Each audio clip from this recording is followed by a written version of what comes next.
Assalamualaikum warahmatullahi wabarakatuh. Salam sejahtera bagi kita semua. Salam Om Swastiastu, Namo Buddhaya, salam kebajikan.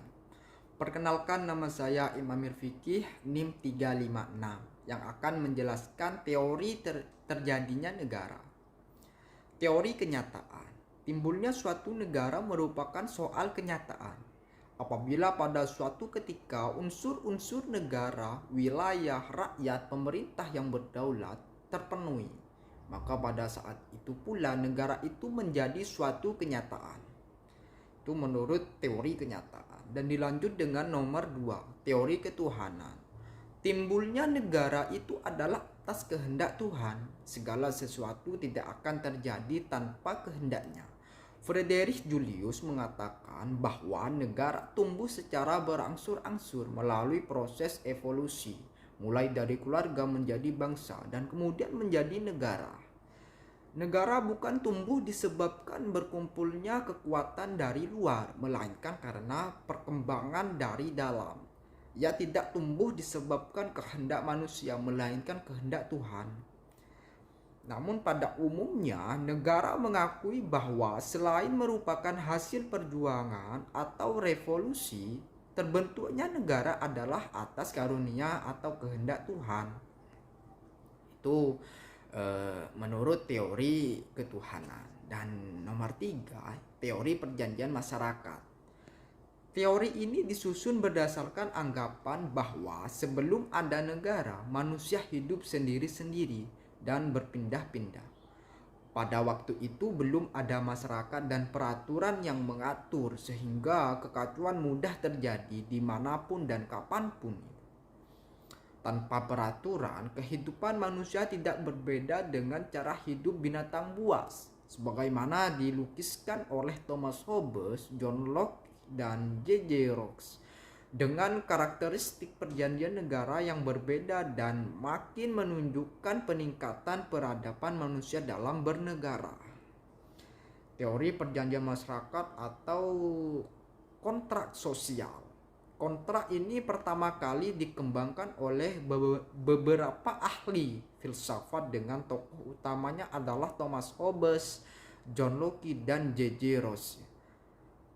Dan negara berdiri atas kompromi-kompromi politik antar warga negara. Maka kelangsungan negara yang terbentuk sangat tergantung dan bagaimana warga masyarakat mampu saling bekerja sama dan mengakomodasikan setiap perbedaan yang muncul dengan jalan atau bermusyawarah.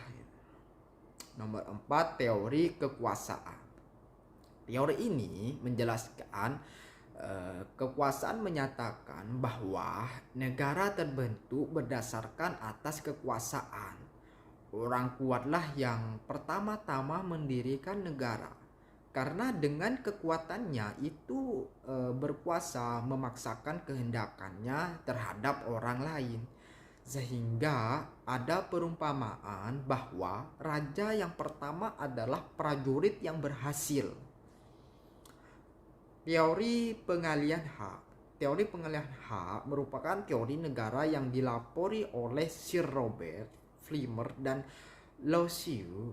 Pengertian umumnya adalah bahwa hak yang memiliki oleh negara pada hakikatnya yang diperoleh oleh rakyat, melepaskan sebagian hak yang dimilikinya, atau rakyat membiarkan berlakunya hak tersebut untuk dikelola oleh negara.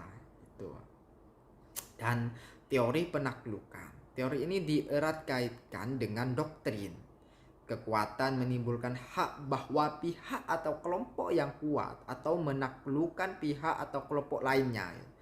Dan selanjutnya mendirikan sebuah negara. Pembuktian dan penggunaan kekuatan berlaku sebagai dasar terbentuknya negara. Dilanjut dengan nomor 5, yaitu teori hukum alam. Para penganut teori hukum alam menganggap adanya hukum yang berlaku abadi dan universal, tidak berubah, berlaku di setiap waktu dan tempat. Hukum alam bukan buatan negara, melainkan hukum yang berlaku menurut kehendak alam. Nomor 6 yaitu teori hukum murni. Menurut Hans Kelsen, negara adalah suatu kesatuan tata hukum yang bersifat memaksa. Memaksa itu setiap orang itu harus taat dan tunduk. Kehendak negara adalah kehendak hukum. Negara identik dengan hukum. Dan terakhir nomor 7, teori modern.